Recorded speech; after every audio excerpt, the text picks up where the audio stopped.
বলেন তো দুটো বিষয় কি? একটা হলো দুনিয়ায় সম্পদের প্রতিযোগিতা, স্মরণ করিয়ে দিয়ে আল্লাহ বলছেন তুমি কিন্তু মরবে, এ কথা স্মরণ রেখো। আর দ্বিতীয় নম্বরে আল্লাহ বলছেন যেই মুহূর্তে মরবে ওই মুহূর্ত থেকেই তোমার পৃথিবীতে যত তোমার চাওয়া পাওয়া ছিল, আমল আখলাক যেমন ছিল, সেই অনুযায়ী তোমার প্রাপ্যতা মরার পরে থেকেই দেওয়া শুরু হয়ে যাবে। সুবহানাল্লাহ বলেন। ব্যস্ত করে রেখেছে হুব্বুদ দুনিয়া ওয়া নাঈমুহা, পৃথিবীর ভালোবাসা এবং পৃথিবীর এই নিয়ামত প্রাপ্তির আশা তোমাদেরকে ব্যস্ত করে রেখেছে। ওয়া জাহরাতুহা, পৃথিবীর এই সৌন্দর্য তোমাদেরকে একেবারে সুশোভিত করে রেখেছে। আন তালাবিল আখিরাতি ওয়া ইবতিগাইহা, আখিরাত চাওয়া থেকে এবং আখিরাত অন্বেষণ করা থেকে। কি বুঝবেন? তাফসীরের ভিতরে অপর রিওয়ায়াতে এসেছে আনসাকুম, তোমাদেরকে ভুলিয়ে রাখা হয়েছে।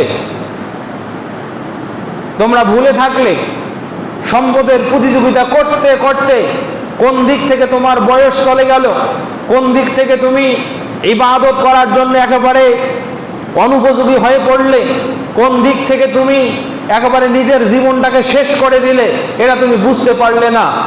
সময়ের কালের পরিক্রমায় তুমি হারিয়ে যাচ্ছ, কিন্তু তোমার বোধোদয় হচ্ছে না আমি কোন পথে হাঁটছি। আল্লাহ রাব্বুল আলামিন এই কথা মানুষকে স্মরণ করিয়ে দিলেন। এবার একটু কথা আপনাকে আরেকটু জায়গায় স্মরণ করিয়ে দেই। এখানে আল্লাহকুম, যদি মাদ্রাসার শিক্ষিত কোন মানুষ থেকে থাকেন, এখানে কুম জমিটা হলো জমিরে মানসুব মুত্তাসিল, অর্থ হলো তোমরা, তোমাদেরকে। আচ্ছা, কোরআন নাজিল হয়েছে কার উপরে বলেন? বিশ্বনবী মুহাম্মদ সাল্লাল্লাহু আলাইহি ওয়াসাল্লামের উপরে নাজিল হয়েছে, কিন্তু মুখাতিবান হলো গোটা পৃথিবীর সমস্ত মানুষ। এই মুহূর্তে পৃথিবীর জমিনে যত মানুষ আছে সব মানুষকে আল্লাহ বলছেন আল্লাহকুমুত তাকাসুর, হে পৃথিবীর মানুষেরা, তোমাদেরকে সম্পদের প্রতিযোগিতা একেবারে আল্লাহকে ভুলিয়ে দিয়েছে। আচ্ছা, এই মানুষগুলোর ভিতরে মুমিন নাই? আছে না নাই? ইমানদার আছে, মুসলমান আছে, মুস্তাহিদ আছে, সালিহিন আছে, জাকিরিন আছে, শাকিরিন আছে। এত পরিমাণে মানুষ থাকার পরেও আল্লাহ তাআলা সালিহিনদেরকে বাদ দিলেন, সালিহিনদেরকে কোট করলেন না, নামাজীদেরকে কোট করলেন না, জাকিরিনদেরকে কোট করলেন না। সার্বিকভাবে সমস্ত মানুষকে এক জায়গায় একত্রিত করে শুধুমাত্র সব মানুষকে একটা দিকে ইশারা করলেন। আল্লাহ যেন বলতে চাইলেন পৃথিবীর জমিনে তোমরা সবাই পাপী, তোমরা সবাই পাপী। দেখেন, কথাটা ঠিক এরকম নয়। এ কথার মাধ্যমে আল্লাহ বোঝাতে চাইলেন পৃথিবীর অধিকাংশ মানুষ হলো পাপে প্রবণ,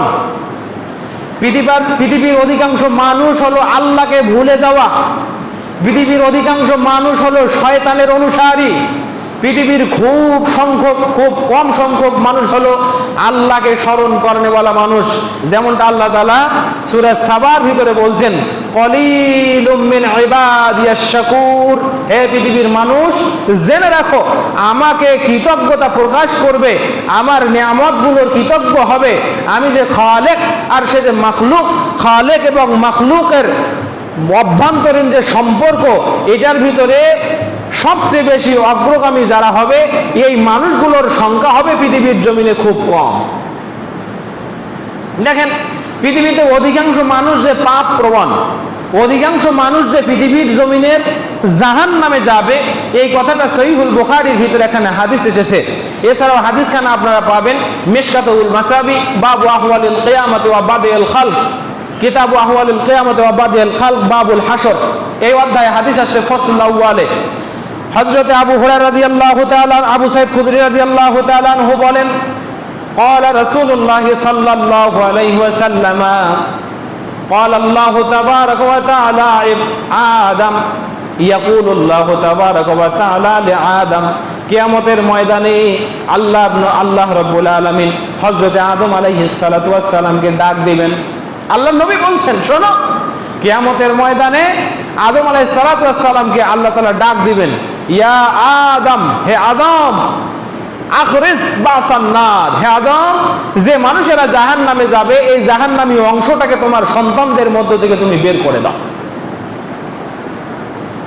আখরিজ বাসান্নার, হে আদম, তোমার সন্তানদের মধ্য থেকে যারা জাহান্নামে যাবে, জাহান্নামের এই অংশটাকে তুমি তোমার সন্তানদের দল থেকে বের করে দাও। গোটা পৃথিবীর শুরু থেকে নিয়ে শেষ পর্যন্ত যত মানুষ পৃথিবীর জমিনে আসবে, সব মানুষ কার সন্তান বলেন? আমাদের পিতার নাম আদম না? মানব জাতির পিতা, যিনি আবুল বাশার, তাকে আল্লাহ প্রশ্ন বলবেন, আদেশ করবেন, আখরিজ, তুমি বের করে দাও বাসান নার, জাহান্নামী অংশকে। হযরত আদম আলাইহিস সালাম আল্লাহর দিকে মুখ তুলে বলবেন, ওয়া মা বাসান নার ইয়া রাব্বাল আলামিন, ওগো আল্লাহ তাআলা বলে দেন কতগুলো মানুষকে আমি জাহান্নামের জন্য বের করে দেব, কারা কারা জাহান্নামী হবে আমি তো জানি না, আপনি কাদেরকে জাহান্নামের জন্য সার্টিফাই করেছেন আল্লাহ আমার জানা নাই, আপনি বলেন কারা জাহান্নামে যাবে। আল্লাহর নবী দরদ ভরা কণ্ঠে বলেন, ওই দিন আল্লাহ রাব্বুল আলামিন বলেন, উখরুজ মিন কুল্লি আলফিন 999, হে আদম, তোমার যে সন্তানগুলো আজকে এই বিচারের ময়দানে আছে, তাদের মধ্য থেকে প্রতি 1099 জনকে তুমি জাহান্নামের জন্য বের করে দাও। কে বলবেন নাউজুবিল্লাহ না সুবহানাল্লাহ? যদি বলতেন 100 জনে 99 জন দাও, তাহলে 1000-এ পাওয়া যাইতো 10 জন। আল্লাহ বলছেন প্রতি 1000 থেকে তুমি 999 জনকে বের করে দাও। ও মুহাজির পাড়াবাসী, খুব ভালো জায়গায় দাঁড় হবেন।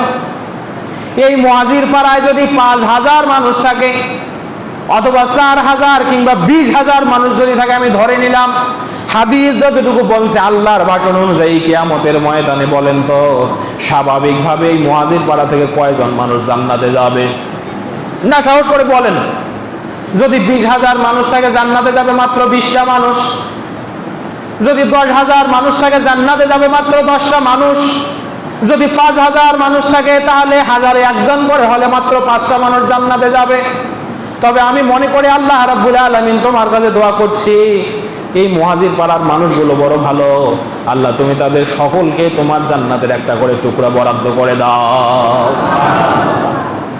আমি আপনাকে বোঝাতে চাই, পৃথিবীর অধিকাংশ মানুষ যে জাহান্নামে যাবে, পৃথিবীর অধিকাংশ মানুষ যে আল্লাহ থেকে গাফিল, পৃথিবীর অধিকাংশ মানুষ যে আল্লাহকে চেনে না, পৃথিবীর অধিকাংশ মানুষ শুধু পাই আর খাই এই চিন্তায় ব্যস্ত। আল্লাহ তাআলা সেই কথাটাই বোঝাতে চাইলেন এই আয়াতের মাধ্যমে। আল্লাহ বলেন, আল্লাহ কুমুত্তাকাসুর, হে পৃথিবীর মানুষেরা এত দৌড়াচ্ছ কেন? একটু সাবধান হও না কেন? আমি তোমাদের রব তোমাদেরকে বলছি, তোমাদের অধিকাংশ মানুষ এই হলো পৃথিবীর সম্পদের পাগল। তোমাদেরকে সম্পদের প্রতিযোগিতা, পৃথিবীর এই প্রাপ্যতা, পৃথিবীর এই সৌন্দর্য, সুশোভিত এই সুগন্ধ, সম্পদের এই মোহ তোমাদেরকে আল্লাহ থেকে বিরাগ করে রেখেছে, মৃত্যু থেকে বিরাগ করে রেখেছে। জেনে রাখো, আল্লাহ রাব্বুল আলামিন আল কোরআনের 62 নম্বর সূরা, সূরা জুমার ভিতরে বললেন, قل إن الموت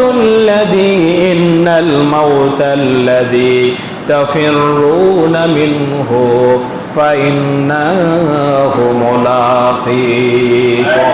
আল্লাহ বলেন, হে নবী বলে দেন আমার তোমার উম্মতকে, ইন্নাল মাউতাল্লাযী তাফিরুনা মিনহু, তোমরা ওই মৃত্যু থেকে যতই পালায়ন করা হও না কেন, যতই পালাও না কেন, যতই দূরে থাকতে চাও না কেন, মানুষ বিশ্বাস করে মরবে, কিন্তু এখনই যে মানুষ মরতে পারে এই বিশ্বাস মানুষের নাই। বিশ্বাস করে মরবে কোনো একদিন, কিন্তু এখনই যে মরতে পারে এই বিশ্বাস আছে? যদি থাকতো তাহলে মিথ্যাটা বের হলো কেমনে? যদি থাকতো তাহলে অপরকে ঠকানোর চিন্তা বের হলো কেমনে? যদি মানুষের এই চিন্তা থাকতো তাহলে অন্যের প্রতি হিংসা করার ক্ষমতা তার হলো কেমনে? যদি মানুষের এক্ষুনি মরার চিন্তা তার মনের ভিতরে উকি দিত, তাহলে নামাজে দেরি আসার এই ঢিলামি তার হলো কেমনে? আল্লাহ বলেন, সুম্মা তুরাদ্দুনা ইলা আলিমিল গায়বি ওয়াশ শাহাদাত, বান্দা যখন তুমি মরে যাবে তোমাকে নিয়ে যাওয়া হবে আলিমিল গায়ব, গায়বের একটি অদৃশ্য জ্ঞানে, একটা জ্ঞান, এমন একটি জ্ঞানের জগতে তোমাদেরকে নিয়ে যাওয়া হবে, তোমাকে নিয়ে যাওয়া হবে যে জ্ঞান সম্পর্কে তোমার বাস্তব ধারণা নাই। ওয়াশ শাহাদাত, এবং তোমার বিরুদ্ধে সাক্ষীগুলোকে দাঁড় করা হবে, অথবা তোমার পক্ষে সাক্ষ্যগুলোকে দাঁড় করা হবে। ফায়ুনাব্বিউকুম বিমা কুনতুম তা'মালুন, এরপরে তোমাকে জানিয়ে দেওয়া হবে পৃথিবীর জমিনে তুমি কোন কোন কাজগুলো করেছিলে। পরিস্থিতি যখন এমন হবে, আল্লাহ রাব্বুল আলামিন সেজন্যই বলছেন আলহাকুমুত তাকাসুর, জেনে রাখো বিশ্ববাসী তোমরা অধিকাংশ মানুষই হলে পাপ প্রবণ। এই কথাটা আল্লাহ রাব্বুল আলামিন আল কোরআনের 6 নম্বর সূরা 5 নম্বর সূরা মায়েদা 116 নম্বর আয়াত এভাবে বললেন, ওয়ালা ওয়া ইন তুতি আকসারা মান ফিল আরদি মান ফিল আরদ ইউদিল্লুকা আন সাবিলিল্লাহ। আল্লাহ নবীকে ঘোষণা করছেন, নবী পৃথিবীর জমিনের অধিকাংশ মানুষের ধারণাগুলোকে আপনি আপনার কার্যে প্রতিবাদ করবেন না। অধিকাংশ মানুষ আপনাকে যা বলে সেদিকে আপনি মনোনিবেশ করবেন না। ইন ইয়াত্তাবিউনা ইল্লা যান্না, জেনে রাখেন অধিকাংশ মানুষ ধারণার উপরে চলে, অধিকাংশ মানুষ ধারণা প্রবণ কথা বলে, অধিকাংশ মানুষের ভালো ধারণা এরকম নাই যে আল্লাহ কি, আখিরাত কি, কিয়ামত কি। অধিকাংশ মানুষের ধারণা এমন নাই যে এই জীবনের শেষ ঠিকানাটা কি। সুতরাং অধিকাংশ মানুষ আপনাকে যে পরামর্শ দিচ্ছে এই পরামর্শগুলোকে আপনি উপেক্ষা করুন। অধিকাংশ মানুষের পরামর্শকে আপনি আপনার কাছে স্থান দেবেন না। জেনে রাখবেন কলিলুম মিন ইবাদিয়াশ শাকুর, এই পৃথিবীর জমিনে সুপরামর্শদাতা আমাকে স্মরণ করনেওয়ালা মানুষের সংখ্যা হবে খুব কম। তাহলে আয়াতটা থেকে এই পর্যন্ত আপনারা কি বুঝলেন বলেন? অধিকাংশ মানুষ পাপ প্রবণ নাকি সওয়াব প্রবণ? অধিকাংশ মানুষই হলো পাপ প্রবণ। কিভাবে পৃথিবীর এই জমিনটা মানুষকে ভুলিয়ে রাখলো? আল্লাহর নবী মুহাম্মদুর রাসূলুল্লাহ সাল্লাল্লাহু আলাইহি ওয়াসাল্লাম বলেন, আমি আরেকটি হাদিস আপনাদেরকে শোনাবো। অধিকাংশ মানুষ যে জাহান্নামে যাবে এই কথাটি আরেকটি হাদিসের ভিতরে আসছে। হাদিস খানা পাবেন মিশকাতুল মাসাবি কিতাবুল ঈমান বাবু ইতিসাম বিল কিতাব ওয়া সুন্নাহ ফাসলুস সালিসের ভিতরে তিরমিজির সহিহ বরাতে হাদিস এসেছে। হযরতে আমর ইবনে আল-আস রাদিয়াল্লাহু তাআলা আনহু, আব্দুল্লাহ ইবনে আমর ইবনে আল-আস রাদিয়াল্লাহু তাআলা আনহু তিনি বলছেন, আল্লাহর রাসূল সাল্লাল্লাহু আলাইহি ওয়াসাল্লাম বলেন, লা ইয়াতি আন্না আলা উম্মতি কাম্মা আতাউ আলা বানি ইসরাঈল হাজওয়ান না'ল বিন না'ল, আমার উম্মতের ভিতরে ওই পরিস্থিতিগুলো তৈরি হবে যে পরিস্থিতিগুলো বনি ইসরাঈলের ভিতরে তৈরি হয়েছিল। বলেন না নাউযুবিল্লাহ। আমার উম্মতের ভিতরে ওই অবস্থাগুলো অবশ্যই আসবে। লা ইয়াতি আন্না, আল্লাহর নবী তাকিদ ব্যবহার করে বলছেন অবশ্যই আসবে আমার উম্মতের ভিতরে ওই পরিস্থিতি মা আতাউ আলা বানি ইসরাঈল, যে পরিস্থিতি বনি ইসরাঈলের ভিতরে এসেছিল। হাত্তা ইন কানা মিনহুম মাইয়াতি আলা উম্মিহি আলানিয়াতান, এমনকি আমার উম্মতের ভিতরে ওই কুলাঙ্গারেরও জন্ম হবে। বনি ইসরাঈলের ভিতরে যেমন কোন মানুষ তার মাকে স্ত্রী হিসাবে ব্যবহার করেছে, আমার উম্মতের ভিতরে কিছু মানুষ এমন হবে যারা বনি ইসরাঈলের ওই দুর্ধর্ষ মানুষদের মতো তার মাকে নিজের স্ত্রীতে পরিণত করবে। বলেন না নাউযুবিল্লাহ। ওয়াইন্না বানি ইসরাঈল তাফাররাকাত সিনতাই ওয়া সাবঈনা মিল্লাহ, জেনে রাখো বনি ইসরাঈল বিভেদ হয়েছিল 72টা দলে। সাতাফতারিকু উম্মতি আলা সালাসিন ওয়া সাবঈনা মিল্লাহ, আমার উম্মতের ভিতরে 73টা দল পরিণত হবে। বনি ইসরাঈলের ভিতরে ছিল 72 দল, আমার উম্মতের ভিতরে হবে 73 দল। কুল্লুহুম ফিন্নার, সকলেই জাহান্নামে যাবে, ইল্লা মিল্লাতান ওয়াহিদা, একটা দল মাত্র জান্নাতে যাবে। কি বুঝলেন? 73 দল হবে, 72 দল কোথায় গেল? জাহান্নামে গেল। শুধুমাত্র একটা দল জান্নাতে গেল। 73 ভাগে জাহান্নামে গেল, একটা দল জান্নাতে গেল। আপনার বিবেকে কি ধরা দিল? বেশিরভাগ মানুষ জাহান্নামী নাকি কমের ভাগ মানুষ জাহান্নামী? বেশিরভাগ মানুষে জাহান্নামী, মানুষ বেশিরভাগে জাহান্নামে যাবে। সুতরাং সাবধান হওয়ার দরকার আছে না নাই? আজ দুনিয়ার মোহে আমরা এত বেশি পাগল। আল্লাহ বলছেন যুইয়ানা লিন-নাসি হুব্বুশ শাহাওয়াতি মিনান নিসা ওয়াল বানিনা ওয়াল কানাতিরিল মুকান্তারাতি মিনাজ যাহাবি ওয়াল ফিজ্জাত। আল্লাহ বলছেন পৃথিবীর জমিনে মানুষগুলোকে পৃথিবীর এই চাকচিক্যতা দিয়ে সুশোভিত করে দেয়া হয়েছে। এর ভিতরে আছে মিনান নিসা, নারী, স্বর্ণ, রৌপ্য, এই কয়েকটা বিষয়ের কথা বলছেন আল্লাহ তাআলা। ওয়াল কানাতিরিল মুকান্তারা, পঞ্জীভূত সম্পদ। মানুষ সম্পদ শুধু গোলাজাত করতে চায়, বলে কিয়ামত পর্যন্ত পৃথিবীর জমিনে থাকবো, আর কিয়ামত পর্যন্ত আমি এই সম্পদ পাহারাও দেব। ওয়াইলুল লিকুল্লি হুমাযাতিন লুমাযা, এই সূরার ভিতরে আসছে না, ইয়াহসাবু আন্না মালাহু আখলাদা, তারা মনে করে তার সম্পদ পৃথিবীর জমিনে তাকে চিরস্থায়ী করবে। আর এখন পৃথিবীর জমিনের সিস্টেমটাও হয়েছে তাই, মানুষ সম্পদের প্রতিযোগিতা করবে না কেন? আপনি সত্যবাদী হন, সমাজে আপনাকে উপেক্ষা করা হবে। আপনি ভালো সালাত আদায়কারী হন, সমাজে আপনাকে উপেক্ষা করা হবে। কিন্তু আপনি কোটিপতি হন, সমাজের সর্বোচ্চ শিখরে আপনাকে নিয়ে স্থান দেওয়া হবে। ঠিক না? এটা নব্য জাহিলিয়াত।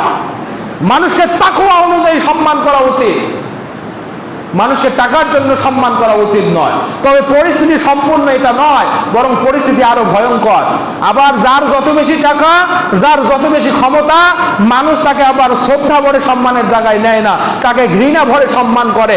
তার কারণ তার আশঙ্কা থাকে, আজকে যদি তাকে আমি সম্মান না করি, আগামীকাল রাতের আধারে আমার নামে মামলা হবে, ওই মামলায় পরের দিন আমাকে হাজতে যেতে হবে। এই ভয় মানুষের আছে না নাই? আছে না? আছে, ঢের আছে। এই কারণে মানুষ পৃথিবীর জমিনে সম্পদের প্রাচুর্যতা লালন করার জন্য যার পর নাই ব্যস্ততায় পরিণত হয়ে গেছে, যার পর নাই ব্যস্ত। আল্লাহ নবী মুহাম্মদ সাল্লাল্লাহু আলাইহি ওয়াসাল্লাম একদিন হাঁটছেন, হাঁটতে হাঁটতে দেখলেন যে একটা মরা বকরি পড়ে আছে, একটা মরা ছাগল পড়েছে, পচে দুর্গন্ধ উঠে গেছে। আল্লাহ রাসূল সাল্লাল্লাহু আলাইহি ওয়াসাল্লাম বললেন, আইয়ুহিব্বু আহাদুকুম আন ইয়াকুনা লাহু বিদিরহামিন, তোমাদের ভিতরে কেউ কি চাও যে এই মরা ছাগলটা 1 দিরহামের বিনিময়ে ক্রয় করতে? সাহাবীগণ বললেন, লা ইয়া রাসূলুল্লাহ, লাইসা মিন্না আহাদুন আন ইয়াকুনা লাহু হাযা বিদিরহামিন, আমাদের ভিতরে এমন কেউ নাই যে এই মরা ছাগলটা 1 দিরহামের বিনিময়ে কিনবে।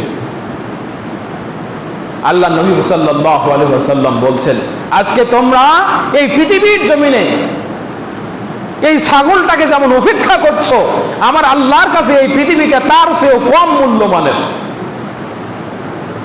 এটা একেবারে মূল্যহীন।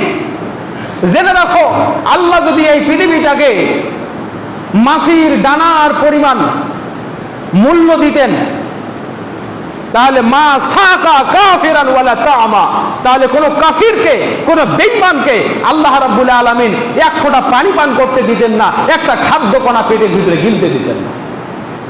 আল্লাহ কোনো কাফিরকে এই পৃথিবীর জমিনে বাঁচতে দিতেন না। তো আল্লাহর কাছে এই পৃথিবীর কোনো মূল্যই নাই। আল্লাহর কাছে যে পৃথিবী মূল্যহীন, সেই পৃথিবী মানুষের কাছে কতটা মূল্যবান।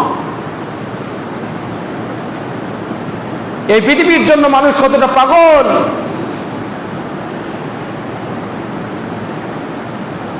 নবী আলাইহিস সালাতু ওয়াস সালাম বলেন, ইয়াকুলু বানি আদামা মালি মালি, নবী বলেন বনি আদম শুধু বলে সম্পদ আমার, এটা আমার সম্পদ, এটা আমার সম্পদ।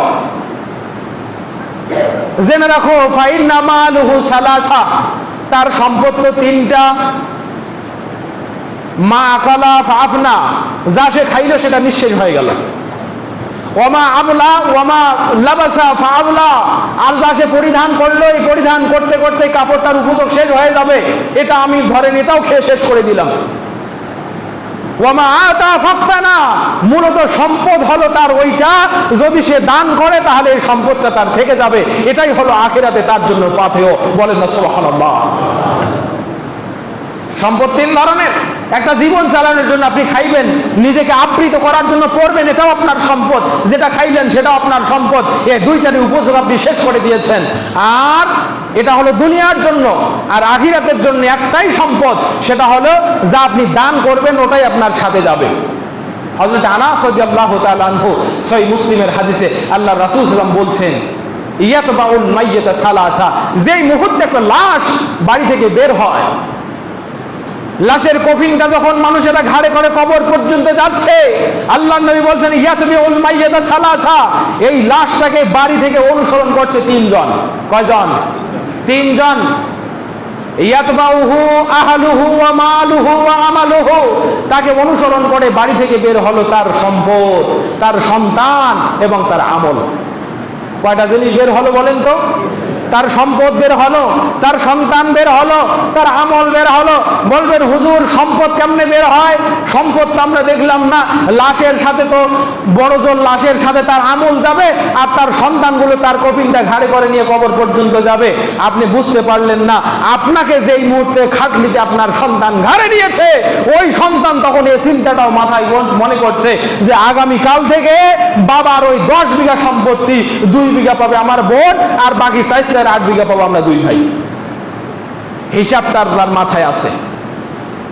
কথা বুঝলেন কিনা? এই হিসাবটা তার মাথায় আছে।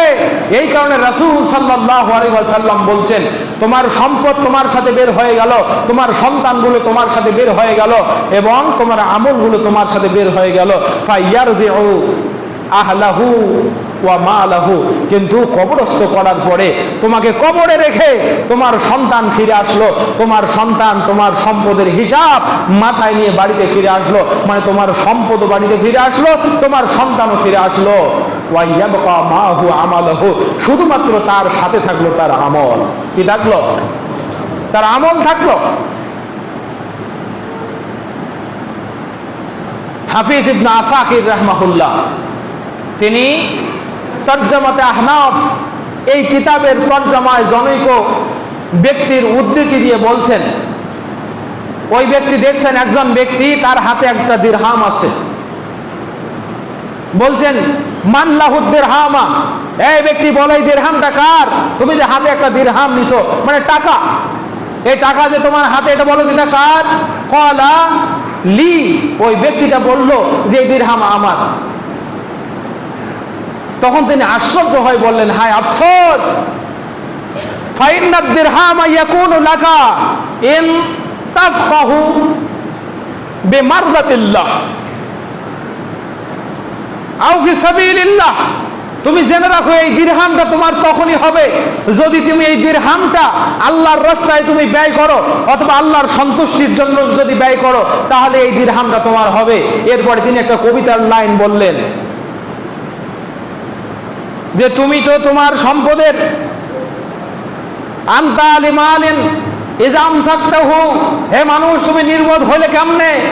তুমি নিজেই তোমার সম্পদের অধিকারে থাকো যখন তুমি এই সম্পদটা তোমার বুকে আগলে রাখো।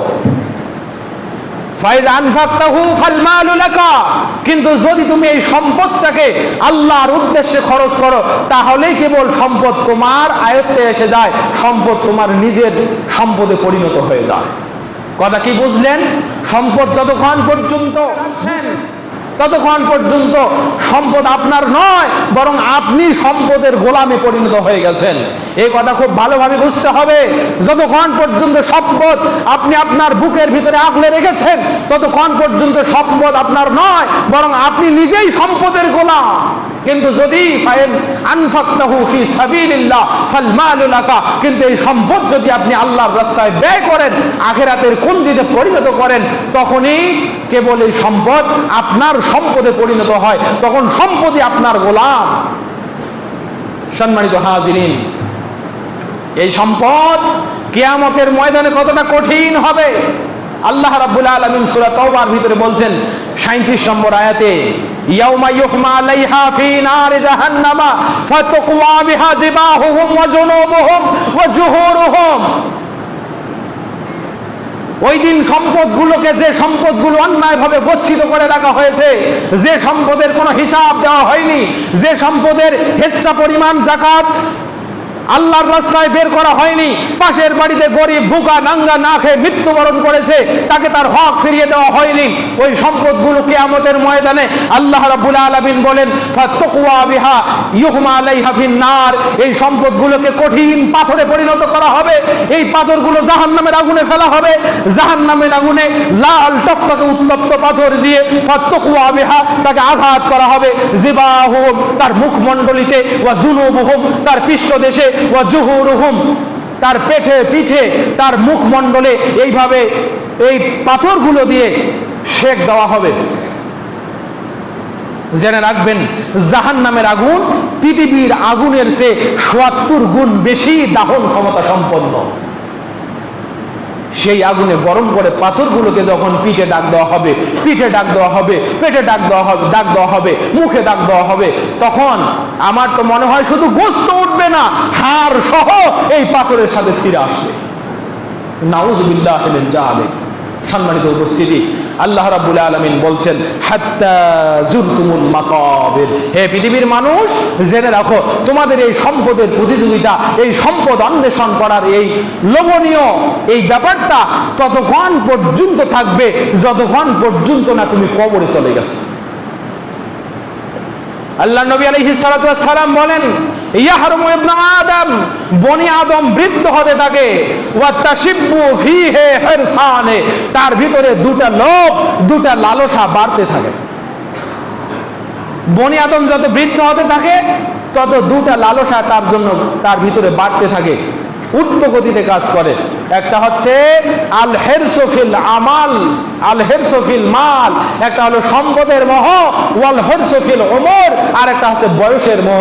সে মনে করে আমি অনেক দিন বাঁচবো, সে মনে করে আমি অনেক সম্পদের অধিকারী হব। এরকমটা হয় কিনা বলেন তো? প্রতিটা মানুষ চায় তার ভবিষ্যৎ সিকিউর হোক। প্রতিটা মানুষ চায় যে আমি এখন কেন মরবো, আমি আরো 10 বছর পরে মরবো, আরো 100 বছর পরে মরবো। প্রতিটা মানুষ চায়। মাইকেল জ্যাকসন পৃথিবীর জমিনে একজন পপ তারকা ছিল, মাইকেল জ্যাকসন। আমরা তাকে চোখে দেখিনি, 90 দশকের ওই দিক মারা গেছে। আর ওই 90 দশকের পরে আমাদের জন্ম। যে কথা বলছিলাম, মাইকেল জ্যাকসনের ইতিহাস আমি দেখেছি। মাইকেল জ্যাকসন পৃথিবীর জমিনে সে ওয়াদা করেছিল আমি 100 বছর বাঁচবো। কয়শো বছর? 100 বছর বাঁচবো। যার কারণে তার শরীরে সে মোটামুটি 80টা সার্জারি করেছিল। যখনই কোথাও কোনো সমস্যা দেখা যায় সার্জারি করে ওটা তুলে ফেলে অথবা সংশোধন করে। যে কাপড় পরে একবার বাড়ি থেকে বের হয়েছে ওই কাপড় পরে আর দ্বিতীয়বার বাড়ি থেকে বের হয় নাই। যে চশমা একবার ব্যবহার করেছে ওটা আর দ্বিতীয়বার ব্যবহার করে নাই। তাকে চেক আপ করার জন্য দিনে 3 বার বাড়িতে ডক্টর আসতো। এই বাংলাদেশি ডক্টর নয় যারা স্বার্থের কারণে আল্লামা সাইদির মতো মানুষকে বিষ প্রয়োগে হত্যা করে, এই বেনিয়া ডক্টররা নয়, বরং আমেরিকা মহাদেশের মতো উন্নত মানের ডক্টররা তাকে দিনে 3 বার এসে চেক আপ করতো। সকালে একবার, দুপুরে একবার, রাতে ঘুমানোর পূর্বে একবার। দেখা গেল এই মাইকেল জ্যাকসন 100 বছর যে বাঁচতে চেয়েছিল, পৃথিবীতে 100 বছর বাঁচতে পারে নাই। কোটি কোটি বিলিয়ন ট্রিলিয়ন সম্পদের অধিকারী ছিল। সে এত পরিমাণ সম্পদ পপ সঙ্গীতের মাধ্যমে অর্জন করেছে। ওই সময় এটা ছিল অনেক সর্বোচ্চ। বয়স হয়েছিল মাত্র 53 বছর। কয় বছর? 53 বছর। যে সমস্যার জন্য সার্জারি করেছে, সমস্যা উপড়ে ফেলার জন্য, ওই সার্জারির ক্ষত থেকেই তার শরীরে ক্যান্সার হয়েছে। ওই ক্যান্সারে 53 বছর বয়সে মৃত্যুবরণ করেছে। বাঁচতে পেরেছে। এটা দ্বারা বোঝাতে চাইলাম আপনি যতই সতর্ক থাকেন না কেন, মৃত্যু থেকে যত পলায়ন করতে চান না কেন, মৃত্যু কিন্তু আপনাকে ধরবেই ধরবে এবং নির্দিষ্ট সময় মতোই ধরবে। তার কারণ আল্লাহ রাব্বুল আলামিন বলছেন ওয়ালি কুল্লি উম্মাতিন আজালুন, জেনে রাখো প্রতিটা জাত, প্রতিটা সত্তার জন্য একটা নির্দিষ্ট সময় আছে। ফাইজা জা আজালুহুম লা ইস্তাখিরুনা সাআতান ওয়া লা ইস্তাকদিমুন, যেই মুহূর্তে সময় আসবে তোমাকে আগেও নেওয়া হবে না, সুযোগও দেওয়া হবে না। সম্মানিত উপস্থিতি, সেজন্য বলছি আল্লাহ তাআলা বলছেন তোমাদেরকে সম্পদের এই প্রতিযোগিতা হাত্তা জুরতুমুল মাকাবির, কবরে যাওয়া পর্যন্ত বিমোহিত করে রাখবে। তোমাদের এটা থামবে না। বনি আদম চায় লাউ কানা লিইবনি আদম ওয়াদিআন মিন যাহাবিন ইউহিব্বু আন ইয়াকুনা লাহু ওয়াদিআনে। বনি আদম চায় একটা স্বর্ণের পাহাড় হয়েছে, আরো একটা পাহাড় কেন হয় না? লা ইয়ামলাউ ফাহু ইল্লা তুরাব, তার এইটা ততক্ষণ পর্যন্ত থেমে যাবে না যতক্ষণ পর্যন্ত তার মুখে মাটি না পড়েছে। মুখে যতক্ষণ পর্যন্ত মাটি পড়বে না ততক্ষণ পর্যন্ত আর এই প্রতিযোগিতা থামবে না। এই প্রতিযোগিতাতে সে করতেই থাকবে। জেনে রাখবেন ভয়ঙ্কর একটি জায়গার নাম হলো কবর। শুধু কবরে গেলেই শেষ নয়, কবর হলো ব্যক্তির জন্য একটা ওয়েটিং রুমের মতো। সেই কবরে অপেক্ষা করবে কিয়ামতের জালজালা হওয়ার পরে, বিশাল হিসাবের পরে একটা অনন্ত জিন্দেগির জন্য যারা মরে গেছে তারা কবরে অপেক্ষা করছে। কিন্তু সেই কবরে যাওয়ার পরেও একজন বেঈমান কখনো শান্তিতে থাকতে পারবে না। হযরত আসমা বিনতে আবি বকর রাদিয়াল্লাহু তাআলা আনহা তিনি বলছেন, আল্লাহর নবী একদিন খুতবার মিম্বরে যখন সমাসীন হলেন, ফাযাকারা আযাবাল কবর, আল্লাহর নবী খুতবার মঞ্চে সমাসীন হয়ে কবরের যে আযাব হবে, আযাবগুলো সম্পর্কে যখন খুতবা দিচ্ছিলেন, ফাজাজ্জাল মুসলিমুনা জাজ্জাতান, কবরের এই ভয়ঙ্কর কথা শোনার পরে মুসলমানগণ এত পরিমাণ ক্রন্দন করলো, এত পরিমাণ ঝিরকি দিয়ে কান্না শুরু করলো যে কান্নায় মসজিদের দেয়ালগুলো প্রকম্পিত হয়ে গেল, একেবারে কান্নার রোল পড়ে গেল। এই পর্যন্ত সহিহুল বুখারীর ভিতরে আসছে, সুনানে নাসাইর ভিতরে হাদিসখানা লম্বা হয়ে পর্যন্ত আসছে। হযরতে আসমা বিনতে আবু বকর রাদিয়াল্লাহু তাআলা আনহা বলেন, এই মুহূর্তে যখন কান্নার রোল পড়ে গেল, আমি পিছনে থাকার কারণে সামনে মানুষগুলো কান্নায় যখন ঢলে পড়লো, আল্লাহর নবী এই পর্যায়ে কি বললেন আমি জানতে পারলাম না। যেই মুহূর্তে তাদের কান্নাগুলো থেমে গেল, আমি একজন পাশের মানুষকে বললাম, আয় রাজুলুন বারাকাল্লাহু ফিক, ও ব্যক্তি আল্লাহ তোমাকে রহম করুন, আল্লাহ তোমাকে বরকত দিন। মা যা ক্বালা রাসূলুল্লাহ সাল্লাল্লাহু আলাইহি ওয়াসাল্লাম ফি আখির খুতবাতিহি, তুমি আমাকে বলো তো আল্লাহর নবী তার খুতবার শেষ পর্যায়ে কি বলেছেন, আল্লাহর নবী কি বলেছেন এটা আমি জানতে চাই, আমি তো বুঝতে পারি নাই তার কথাগুলো। এবার সাহাবী বললেন, ও আসমা জেনে রাখো আল্লাহর নবী বলছেন, লাকাদ উহিয়া ইলাইয়া, আমার প্রতি ওহী করা হয়েছে, হে সাহাবীরা জেনে রাখো আমার প্রতি ওহী করা হয়েছে, আনতুম তুফতানুনা ফিল কুবুর মাসালান ফিতনাতিদ দাজ্জাল, তোমরা কবরের ভিতরে যখন যাবে দাজ্জালের ফিতনার মতো ফিতনায় তোমরা কবরে নিপতিত হয়ে যাবে। কবরের ফিতনা হবে দাজ্জালের ফিতনার মতো। সম্মানিত উপস্থিতি, হযরত ওসমান ইবনে আফফান রাদিয়াল্লাহু তাআলা আনহু ইজা ওয়াকাফাল কবরা বাকা হাত্তা ইয়াবুল্লা লিহিয়াতাহু, যখন তিনি কবরের পাশে দাঁড়াতেন তখন তার কান্নায় করতে করতে তার কান্নায় চোখের পানিতে দাড়ি মোবারক পর্যন্ত ভিজে যেত। সাহাবীগণ বললেন, আমিরুল মুমিনিন তুযকারু ফিকা জান্নাত ওয়ান নার, আপনার কাছে জাহান্নামের কথা বর্ণনা করা হয়, জান্নাতের কথা বর্ণনা করা হয়, ফালা তাবকি, আপনি তখন কাঁদেন না, ওয়া তাবকি মিন হাযা, কিন্তু এই কবরের পাশে আসলেই আপনি কাঁদেন কেন? কি ঘটনা কবরের ভিতরে, বা কবরকে আপনি কিভাবে দেখেন আপনি একটু বলেন, আমরা জানতে চাই। তখন তিনি বলছেন, আমার বন্ধু শোনো, আমি আল্লাহর নবীর মুখ থেকে শুনেছি এই কবর হলো এমন একটি জায়গা, ফাইনাল কবরা মানজিলুম মিন আউওয়ালা মানজিলুম মিন মানাজিলিল আখিরা, মৃত্যুর পরে অনেকগুলো মঞ্জিল একজন ব্যক্তিকে পাড়ি দিতে হবে। এই কবরটা হলো এমন একটি জায়গা যে জায়গা ওই মঞ্জিলগুলোর প্রথম জায়গা। ফামান আইসারা মিনহু, যারা কবরে শান্তিতে থাকবে, ফামা বাদাহু আইসারা, তারপরে সমস্ত মঞ্জিলগুলো তার জন্য সহজ হয়ে যাবে। ওমান আশাদ্দা মিনহু ফামা বাদাহু আশাদ্দা, এরপরে কবরে যারা কঠিনে পড়ে যাবে, কোন কঠিন অবস্থায় পড়ে যাবে, জেনে রাখবে তার জন্য বাকি মঞ্জিলগুলো সব কঠিন থেকে কঠিনতর হয়ে যাবে। সম্মানিত উপস্থিতি, খুতবার সময় শেষ হয়ে গেছে, আমি এই পর্যন্ত রাখলাম। আগামী দিন এই সূরা তাকাসুরের হাত্তা জুরতুমুল মাকাবির এই জায়গা থেকে আমি পরবর্তী কথাগুলো বলার প্রয়াস পাবো। বিতৌফিকিল্লাহি আযজা।